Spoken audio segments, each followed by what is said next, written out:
1MDB நிறுவனத்தின் பணத்தில் வாங்கப்பட்ட பல சொத்துகள் வெளிநாடுகளில் இருப்பதால் அவற்றை மீட்டெடுப்பது பெரும் சிரமமாக உள்ளது என்று மலேசிய லஞ்ச ஊழல் தடுப்பு ஆணையமான MACC-யின் தலைவர் அசாம்பாக்கி தெரிவித்துள்ளார். இது எளிதான பணி அல்ல என்றும், களவாடப்பட்ட பல சொத்துகள் வெளிநாடுகளில்தான் உள்ளது என்றும் அவர் குறிப்பிட்டுள்ளார். நிபுணர்களின் உதவி கிடைக்காவிடில் அச்சொத்துக்களை மீட்பதற்கு நீண்ட காலம் பிடிக்கலாம் என்று அவர் செய்தியாளர்கள் சந்திப்பில் தெரிவித்தார்.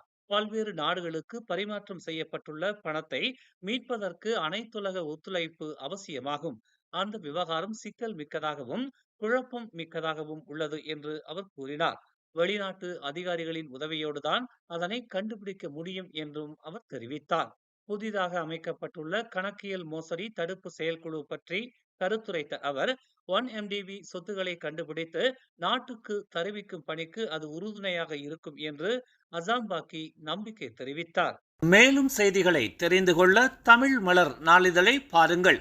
உடனுக்குடன் செய்திகளை தெரிந்து கொள்ள தமிழ் மலர் இணையதளம், தமிழ் மலர் செயலி மற்றும் மலர் டிவி யூடியூப் சேனலை வலம் வாருங்கள். எங்களோடு இணைந்திருக்க மலர் டிவியை பதிவு செய்து கொள்ளுங்கள்.